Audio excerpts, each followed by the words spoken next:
Hello friends, आज मैं आपके सामने एक नया टॉपिक लेकर आया हूँ, जॉब सेटिस्फैक्शन से रिलेटेड। ठीक है, तो बेसिकली हम इसके अंदर जानेंगे कि जॉब सेटिस्फैक्शन होता क्या है, इसके डिटर्मिनेंट्स क्या है, मतलब कि किस कारणों से जो डिपेंड करते हैं कि आपको जॉब पे सेटिस्फैक्शन होगा कि नहीं होगा। ठीक है, जॉब सेटिस्फैक्शन जो एक कंसेप्ट है, एक जो थ्योरी है, इसको होपक नाम के एक पर्सन ने दिया था। ठीक है, आपको हमें हमें सिर्फ इतना ही जानना है, ये होपक नाम था उनका, उन्होंने दिया। अब जॉब सेटिस्फेक्शन का मतलब क्या हुआ? मैं किसी जगह पे काम कर रहा हूँ, उधर से मैं संतुष्ट हूँ। सिंपल सी बात है, अगर आप कहीं काम करते हो तो आपको पे मिलता है, आप उधर काम करोगे तो आपको सैलरी मिलेगी। लेकिन कभी कभार ऐसा होता है कि काम आपसे ज़्यादा लिया जाता है लेकिन आपको सैलरी कम दी जाती है। आप खुद महसूस करोगे कि यार मुझे सैलरी तो बहुत कम मिल रही है लेकिन मेरे से काम तो खुद तो घोड़े की तरह करवाया जा रहा है। ठीक है, जब ये इस टाइप की चीज़ होती है ना, तो बंदे सेटिस्फाई नहीं होता। और यही सिर्फ एक लौता फैक्टर नहीं होता कि मुझे सैलरी अच्छी मिल रही है तो काम हो गया, नहीं। और भी बहुत सी चीज़ें होती हैं जिसको देखना पड़ता है कि भाई मेरी कंपनी कैसी है, मेरी इधर ग्रोथ होगी कि नहीं होगी, मुझे इधर सीखने को मिल रहा है कि नहीं मिल रहा।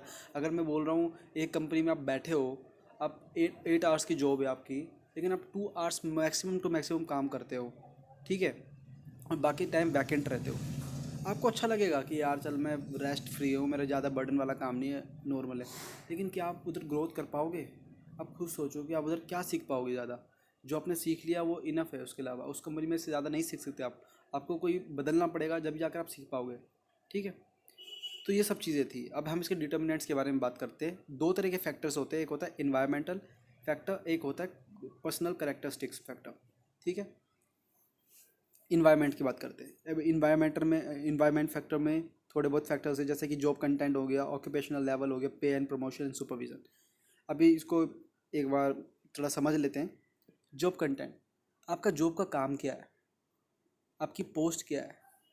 अगर आप पढ़े लिखे हो और आपको कह दें कि भाई तू सामान ढोने का काम कर, तो आप भी कहोगे यार ये कोई मतलब थोड़ी ना है, ये मेरी क्वालिटी से मैच नहीं करता। ठीक है, ऑक्यूपेशनल लेवल, आपका ऑक्यूपेशन का लेवल क्या है।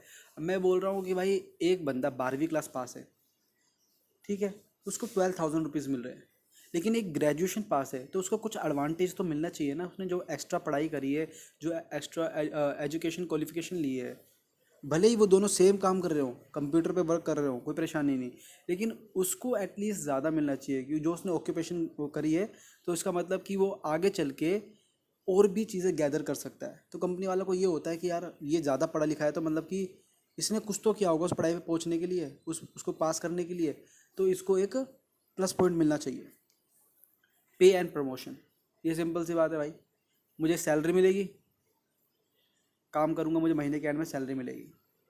चलो भैया 1 साल हो गया वही सैलरी मिल रही है, 2 साल हो गए वही सैलरी मिल रही है, क्या आप सेम सैलरी को हर साल यूज़ कर सकते हैं? मतलब कि आपको सेम सैलरी रोज़ मिलेगी, हर साल मिलेगी, तो आप भी कहोगे कि यार महंगाई बढ़ रही है, सैलरी भी तो बढ़नी चाहिए ना, आप प्रमोशन की डिमांड करोगे। ठीक है, सुपरविज़न, कभी कभार ऐसा होता है कि जब हम काम करते हैं तो हमारे पीछे हमारे बॉस, हम जैसे हमसे ऊपर जो होते हैं सुपीरियर, वो हमें देखते हैं भाई, बार बार टोका टाकी करते हैं कि तू ये कर, तू वो कर। कोई कोई बंदे होते हैं कि यार मुझे टोका टाकी वाला काम पसंद नहीं है।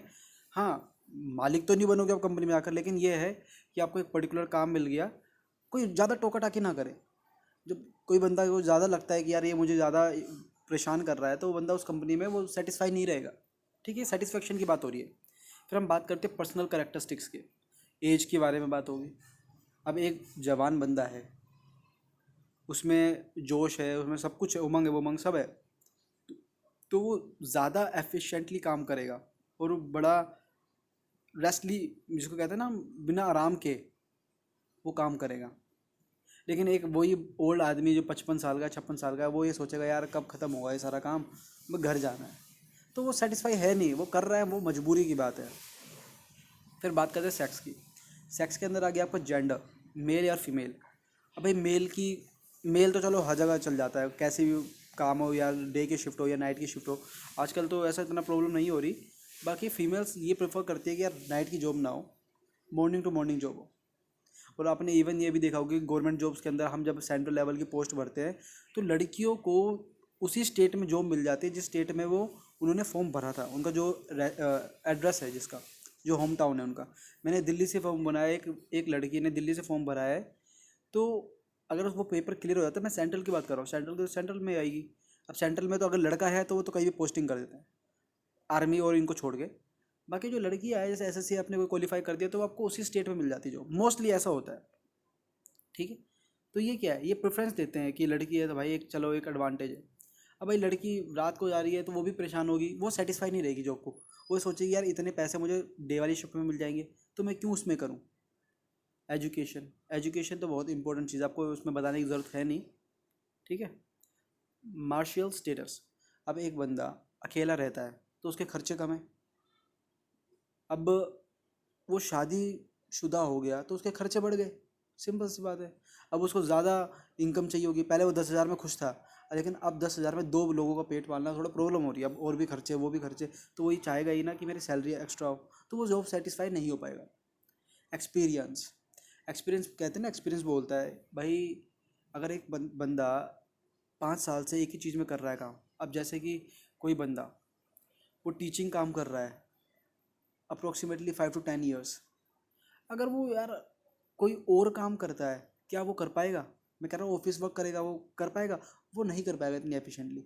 लेकिन जो अगर आप बोलोगे वो ऑफिस वाले बंदे से कि भाई तू ये अलग काम करके दिखा, जो ये काम कर रहा है टीचिंग का, तो क्या वो कर पाएगा? वो बिल्कुल नहीं कर पाएगा, क्योंकि सबके सामने बोलना, वो करना, समझाना क्या टॉपिक है क्या नहीं है, तो उसको डिफ़िकल्टी आएगी। इसका मतलब कि सब अपने काम में परफेक्ट होते हैं। अब आपका एक एक्सपीरियंस बढ़ गया तो आप यही सोचोगे कि मैं इस कंपनी को छोड़ के दूसरी कंपनी में जंप मारता हूँ, मेरा एक्सपीरियंस हो गया, मेरी अच्छी कंपनी में मैं काम कर चुका हूँ, तो मुझे इससे अच्छी कंपनी ढूंढनी है जहाँ पर मुझे ज़्यादा पे मिले, ये सब मिले। ये कभी भी ऐसी नीड्स होती है, कभी भी ख़त्म नहीं होती। आप कभी सेटिस्फाई नहीं होगे, कुछ टाइम तक रहोगे सेटिस्फाई, फिर उसके बाद अनसेटिस्फाई हो जाओगे, फिर आप बदलोगे, फिर सेटिस्फाई, ऐसे होता रहता है। ठीक है, तो ये छोटा सा टॉपिक था। मैं इसके नेक्स्ट वीडियो में इसके मेजरमेंट्स के ऊपर लाऊंगा कि हम क्या कैसे कैसे कंपनीज़ को मेज़र करती है जॉब सेटिस्फेक्शन को। ठीक है, I hope you like this video, thank you very much.